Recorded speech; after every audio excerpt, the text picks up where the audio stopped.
The Joint Action Committee of Northeastern Hill University, Shillong, comprising members from various university bodies such as the Northeastern Hill University Teachers Association, the Northeastern Hill University Students' Union, and university staff, had launched a peaceful non-cooperation movement. This movement, which began on October 31st and will continue until November 5th, 2023, aims to raise awareness about alleged corrupt and unauthorized activities as well as violations of university regulations by the Vice Chancellor of the university, P.B. Shukla.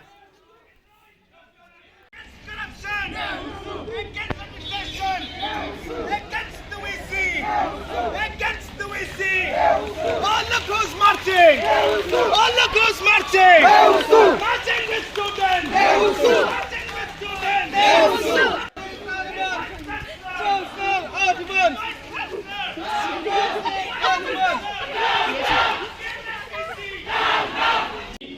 There is one clause which is actually called clause 11, and I will read it so that it's clear why we are so much hell-bent on his removal without any compromise.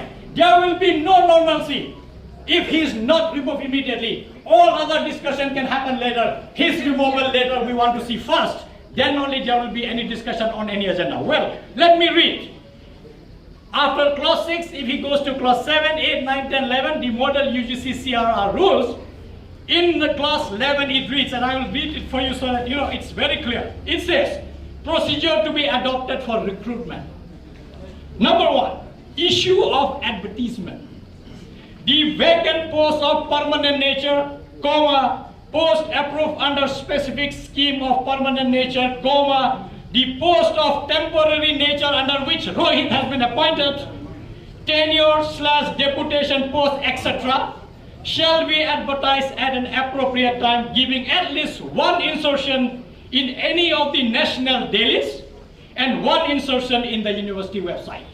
Further, the candidates may fill up the prescribed application forms along with the details of qualifications, experience, and other requirements as per the procedure to be prescribed by the university, and submit the application duly completed in all respects, like everything else that we do here, along with the prescribed application fee, if any, within the stipulated time. Now, very interestingly, he thought, I don't know, sometimes I wonder, he is addressing whom? This university is not made up of junkies. Let it be very clear. People here are learned. All professors are not stupid. All non-teaching staff are not stupid. Students are not stupid. And hence, when you make this kind of blatant lie, it only defeats the whole purpose. And that's where we have seen, and we have asked him, friendly speaking, you know, Nehu, in the first EC that we met, we asked him point blank, how did you appointed this guy? He said, no, I can do it. I said, no, you can't do it. No, he said, I can do it. He said, no, I will do it. VC has the power. I said, under which rule? He could not say. Nehu will join us. We also have members of Meghalaya Tribal Teachers Association and all other associations that are actually backing us up to fight as a strong body called JAC, making sure that we achieve all our goals in the larger interest of the university. And that's the one thing that one has to remember. Whoever is sitting inside, the VC has to understand we are not here for any personal gain. We have no personal ambition whatsoever that you can think of.